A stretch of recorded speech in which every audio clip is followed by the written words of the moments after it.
のりさんのノリノリミュージックライフ。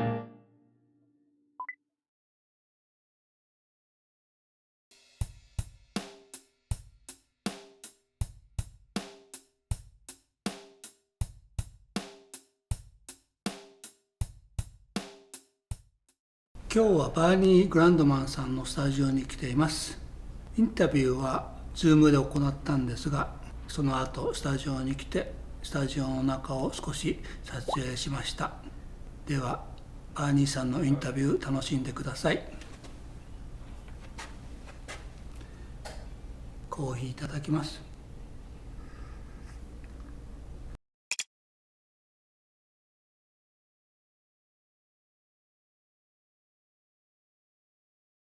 Congratulations for Grammy for Johnny Mitchell. Oh yeah. Well, Johnny come to studio? Not during that period of when I just put that all together. I mean, Joni Mitchell, I've known all the way back to her very first albums back in the late 60s. When I first was at A&M Records, I started at A&M Records in 1968. And I think within that first year, she started doing sessions there with one of the staff engineers. And of course, he was the guy that we had the mastering department there as well. I was the only one at the time, but and I started working with her and mastering her stuff then. But of course, when we put together these box sets, which we've done 2 of them now, a lot of these were recordings that she did in clubs and stuff before she was even on a major label, when she was in Canada. And so it has a whole cross section of her stuff, and when she was first starting out and when she first started putting out albums and got signed with a label, with a major label. So she's, but the second one now is just second period of her life, but there's another box set. But I think the one that I got the Grammy on was the first box set, because I don't think the other one was out yet, but they're probably going to put out 3 or 4. I bought it. Oh yeah. Is that the first one then? I think. Yeah, I love it.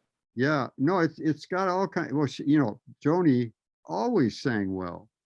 I mean, she's always right on. She's a pretty amazing artist. She's just a natural, and that's why people respond to her, because she's so honest about it, and she's so connected to her emotionally to what she's trying to say. So she's been one of those people that I've had a really nice time with, and very pleasurable to work with her. But of course, she did have that one problem, when she had that stroke and so forth, and so I worked with her because she hasn't been capable of being very mobile and stuff. So, but I've talked to her on the phone now and then. But these albums are really historic things, and of course she trusts me on what I'm doing, and I think she was listening to the tests and so forth before we actually went ahead with anything. So, but I do know her, and I know the engineer that did most of this work, and yeah, those are really nice projects to work on. What is your opinion about the future of the music industry? Oh, I don't know. I think it's at this moment, it actually seems to be a little more diversified in a certain way. Because at one time, there was almost like all the top 10 were all hip hop records or rap records. And so now there's a little more variety, and there's a few people around that are more melodic and so forth. I don't know. Like, as I was saying, it's hard to say where it's going to go. But I think one thing that does get in the way sometimes is that we have a lot of ways of doing things now that are more mechanical in a certain way. We have, drum machines, we have this, we have that, and some of it sounds pretty stiff to me. So people have to be careful of that, because if it doesn't have a good feeling, for me anyway, it doesn't have as much. Mm. And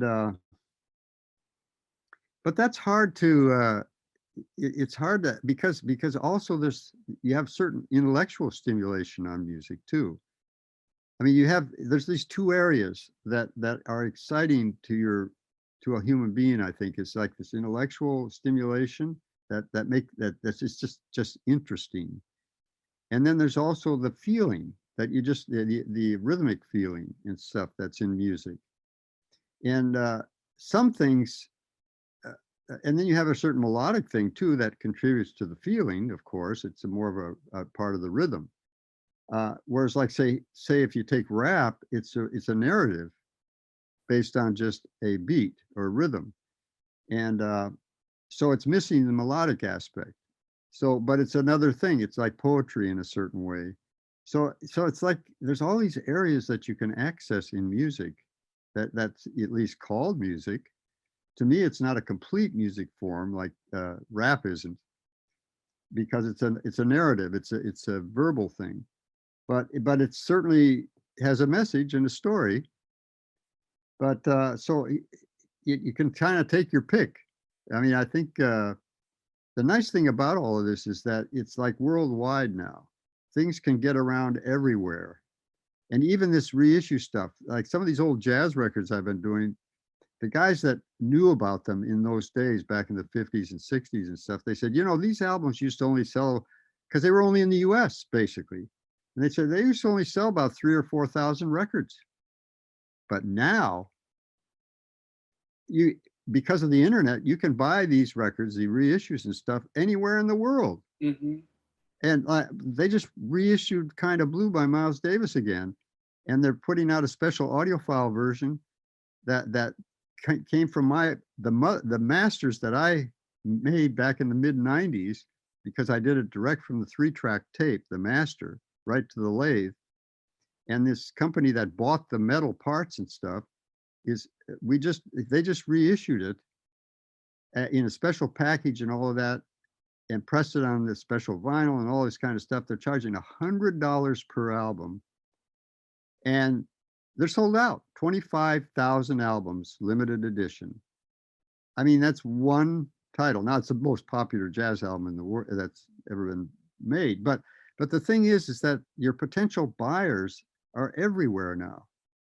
And with a lot of things, not just music, not just records, but I mean, there's this access now that people have. If they like something, they can order it from Amazon, no matter where you are. You can order it in England. You can order. I mean, so I think the potential is huge on anything you put out like this. So here's one of the most important things, as you know, because he brought in this espresso to me. So I have to have my espresso, or it's going to get too cold. Check and make sure it's recording. This is one of our real important things when it comes to the studio. We have a commercial machine. We have the whole thing. So we're big nuts on espresso. Do you think the sampling different bit or like affect to your mastering? No, I don't think. The thing is, I think people have a misconception too, a lot of what the sampling rate is and the bit rate and all this kind of stuff. I mean, I've heard good 44.1s, I've heard good 192s, I've even heard the recent 352, and some of them almost get too antiseptic. It's almost like some of this real high resolution TV stuff. It starts almost being unnatural, because we don't really hear that way, but it's put up right in front of your face. So, or we don't see that way either. So it's questionable how to create an atmosphere where it has that comfort of someone live in the room. You don't want to get too carried away with the intellectual aspect of it being real. Everything's highly, highly extra detailed and so forth. You got to be careful of that. because then it gets kind of mechanical after a while. So I think you have to be careful of all this kind of stuff and really make sure that you're accessing the feeling, because when you get in the studio with all the equipment, you tend to go up in your head. That's why when I'm setting up things and when I'm EQing things and I'm trying to do an album, I don't want to hear about some edit they're going to want to do or this thing that they want to do or that. I just look, let's listen to all of the tunes in sequence. I want to hear the way these things are going to go together. I want to only be in the feeling of it and how it feels, and I want to stay in that one frame of mind. And then later on, we can work on fades. We can work on maybe a little count off you want to take off the front or whatever you want to do to clean it up. But that's another part of my brain. In other words, that's the mechanics. And I don't want to go back and forth from those two areas. I want to stay in this one emotional area so that I can hear the continuity of the album as well. Because the way tunes flow together, the way a tune plays and it ends, and then you've got a certain place where the next one you'll feel comfortable for it to come in, and then you'll even have a sense of how well it fits after this other tune.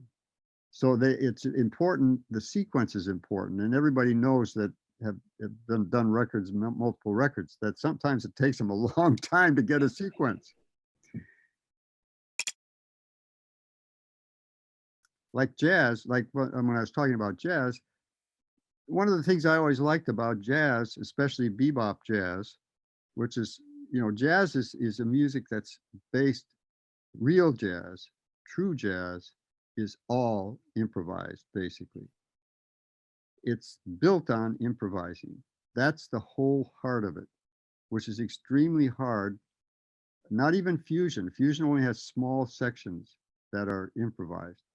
I'm talking about real, true, the essence of jazz. So, I mean, but I have to admit that vinyl is a very nice product. And it gives, I think people like the fact that it kind of prepares them for this artist that they're going to listen to. They have to stop what they're going to do. They have to take the record out. They are looking at the jacket. It's got a picture of the artist or whatever. It's kind of like the titles of a movie. It's getting you into the feeling of this artist. And then you have to go, you're not listening to anything now. You're putting it on the turntable and you have to do all of this stuff to play a record. And now you're paying attention, which is a lot different than if you're at your computer, you're at your cell phone, and you got your playlist going in the background. It's a big difference between actually sitting down and actually getting more out of the music. And it forces you to do that a little more than all these other ways of listening to music. One of my favorite album is Steely Dan Asia. Do you remember for that mastering, who came to studio? Did Walter Becker and Donald Fagen have Yeah, they came. Yeah, they came for Yes. that record. They came? Yes. Wow. Remember did they say anything? Any request for that? Like, Well, the thing is, when they came in, that was when I was at A&M. wow. They wanted to use some German speakers that they had bought that they really liked. And I said, well, I'm very used to my monitors, which a lot of people couldn't relate to. They were difficult, but I knew them. But I said, well, let's put them up. Let's see what it sounds like on your monitors. And they were so good that I said, I really wouldn't know what to do with this, because to me, it sounds just fine the way it is. I said, but let me hear what it sounds like on mine. And it didn't sound the way I think it should. And see, some speakers are so detailed and so hyped up on the high end, like NS10s and things like that. They're sizzly. They make you think you've got air and space when you don't. They do a lot of stuff that isn't really giving you the true picture of what's on that tape or what's on that recording. They're actually kind of almost like doing an EQ job. and that's the main thing is in mastering is you want it to sound good on most everything. And the thing is, even after adjusting it and so forth, and doing it the way I thought it should be, it still sounded good on their German speakers. You know, because the German speakers had a sound that was kind of almost always there. You know what I mean? It's like it had a personality that you, even if you manipulated the sound a certain amount, it wouldn't matter. Wow. But it did on my monitors, and of course, as time went on and those records came out, everybody went, wow, you know, because my speakers are extremely, even now, the speakers I use are extremely neutral. They're not going to color the sound unless unless it's good sound, they won't sound good. I can put stuff up there. If it's not a good recording or good mix, it sounds terrible on mine. If it's really good and natural and clean, my speakers come to life. So I like that. And I like it that way, of course, in mastering, because I want to know what this thing might need to sound good on most systems. We want it to sound good on, we can't optimize every speaker system in the world, but we want it to sound pretty much, we want it to be in an area where it's going to sound good everywhere. So you worked with lots of Japanese artists. Do you have any memories of artists or album? Well, yeah, but you know, I don't know names very well. Yumi Matsutoya. Well, I do know her. Yeah, I do know her. I don't know how many. I did 30 albums. Many albums. Yeah, I mean, she's the main artist, of course. I'm just, I think that's probably about the only name I really know. Yeah. I mean, I know some of the other ones though. Loudness was one of them. I think you did Taiko Onuki. Yeah, I remember that name now. What you mentioned it, but You did so many. Oh yeah, I've done a lot of Japanese, and I've done a lot of reissues now for Sony. Yeah, a lot of them. I mean, I'm doing all of their reissues. I'm doing something almost every week. So they're sending me these files, and I'm kind of going back over them, and you know, trying to just make them better if I can. And then they're releasing vinyl now. Vinyl is really getting popular in Japan now too. So thank you for making the best sound music. Do you have anything to say to your fans in Japan? Well, I think kind of what I've been talking about is I think the main thing is that you need to kind of get more in touch with what it's all about. What I mean, because there's always seems to be more to get out of music. You keep getting deeper and deeper into the meaning of whoever's music you're listening to, and I think it's worth having a good system that you're listening to the music on, because it's just an enhancement of the experience. And I think you know, you don't need a whole lot when you have music. You know, what is that thing that Tower Records says? No life, no music, no life. Great. Thank you very much for your time. Yeah, well, it was nice talking to you. It was nice seeing you again. I haven't been so long. I missed the Italian coffee. Yeah, well, you should just stop by someday. You know, we're here. You can just we're happy to make you a coffee. Okay. Thank you. Okay. Very good. バーニー・グランドマンさんのマスタリングスタジオに入ります。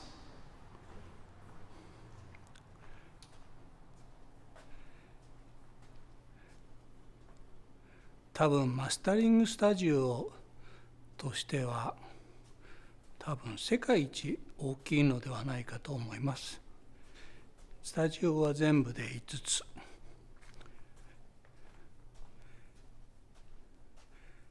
バーニーさんのアシスタントさんのエンジニアさんのスタジオです。バーニーさんの奥さんはアーティストで、スタジオにたくさんの彼女の作品が飾られています。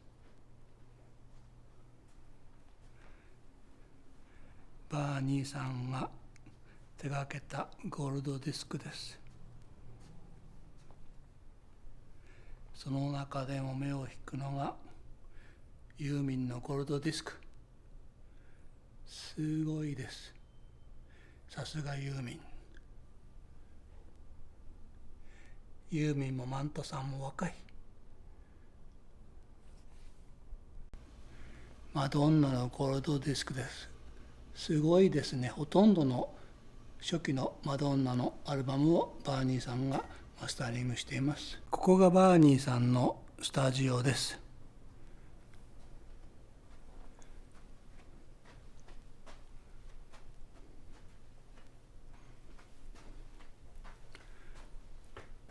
ベック。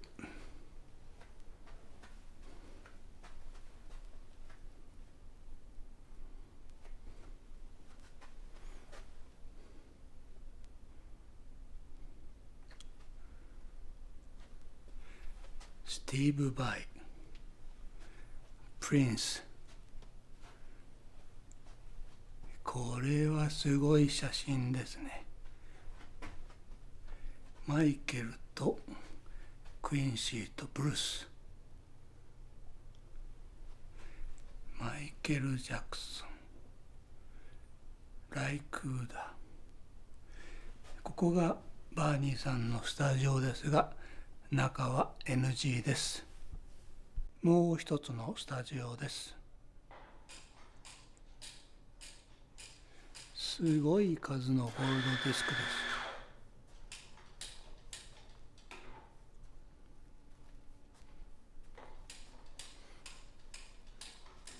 す。スター・ウォーズ。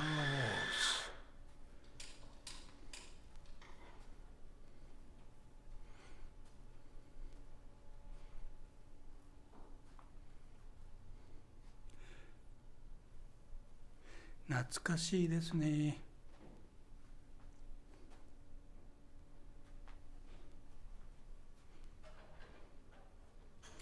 さすがマスタリングスタジオ。